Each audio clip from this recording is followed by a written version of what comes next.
रात का समय था। सुनसान सड़क पर अरबपति विमल राय की गाड़ी खराब हो गई थी। काफी देर तक इंतजार करने के बाद उसे दूर से एक साइकिल रिक्शा आता दिखाई दिया। विमल ने रिक्शा रुकवाया और पूछा कि भाई दयालपुर चलोगे? रिक्शा वाला गाना गुनगुनाते में मस्त था। उसने मुस्कुराकर कहा कि आइए साहब, 50 रुपए लगेंगे। विमल जल्दी में था। वह रिक्शे में बैठते हुए बोला कि मैं तुम्हें 500 दूंगा, बस जल्दी से पहुंचा देना कि गांव में मेरे दोस्त की शादी की 25वीं सालगिरह है। तो लेकिन 500 का लालच देने के बाद भी रिक्शा वाला आराम से गाना गुनगुनाते हुए उसी रफ्तार में रिक्शा चलाता रहा।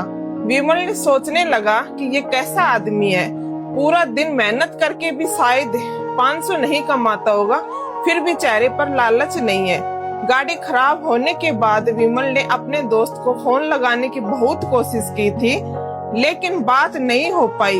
अगर फोन लग जाता तो वह दोस्त से गाड़ी भेजने को कह देता। तभी अचानक रिक्शा वाले का फोन बज उठा। उसने एक हाथ से रिक्शा चलाते हुए फोन स्पीकर पर लगाया और उधर से उसकी पत्नी की घबराई हुई आवाज आई, और आप कहाँ हो जी?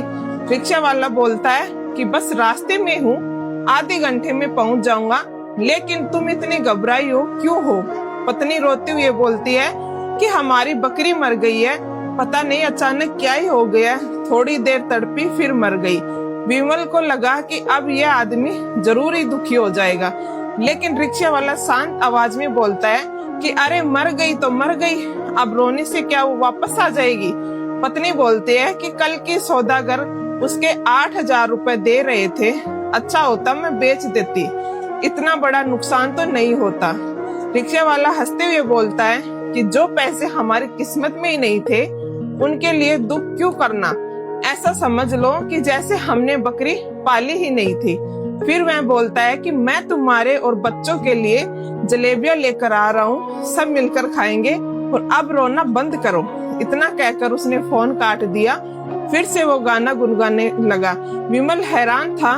वह सोचने लगा कि ये आदमी पूरे महीने में शायद ही 8,000 रुपए कमाता होगा, फिर भी इतने बड़े नुकसान के बाद इसके चेहरे पर दुख नहीं है, और मैं लाखों कमाने के बाद भी छोटे छोटे नुकसान पर मैं परेशान हो जाता हूँ। थोड़ी देर बाद विमल खुद को रोक नहीं पाया और उसने पूछा कि भाई तुम्हारी 8,000 की बकरी मर गई है, फिर भी तुम्हें कोई दुख नहीं हुआ?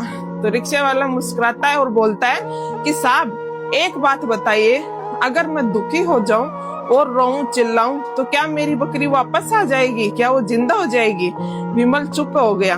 फिर रिक्शा वाले ने फिर बोलता है कि जब मैं दुखी होने से कोई फायदा ही नहीं है, तो मैं बेकार में अपना सुख चैन क्यों खराब करूं?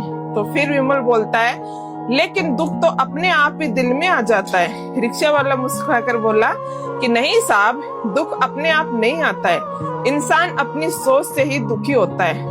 वह आगे बोलता है कि अगर कोई नुकसान हो जाए तो ये सोच लो कि जो चला गया वो कभी हमारा था ही नहीं, फिर दुख अपने आप ही कम हो जाता है। कुछ देर तक दोनों चुप रहे।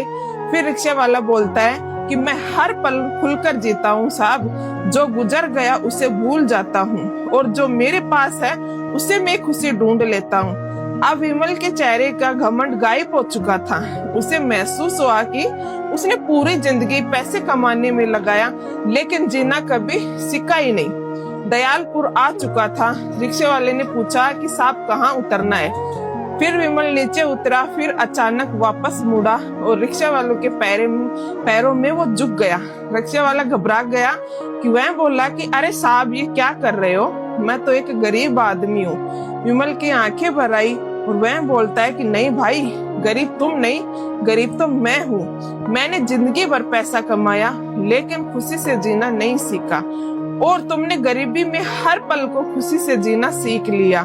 फिर उसने जेब से पैसों की गड्डी निकाली और रिक्शा वालों को दिया और बोलता है कि ये रखो, अगर तुम चाहो तो कल से मेरे साथ काम भी कर सकते हो।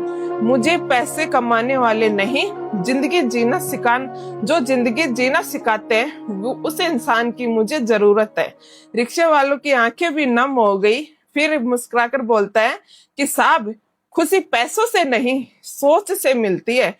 और उस रात पहली बार विमल की उसने राय को एहसास हुआ कि जिंदगी का असली सुख अमीरी में नहीं, बल्कि संतोष और खुश रहने की कला में ही है।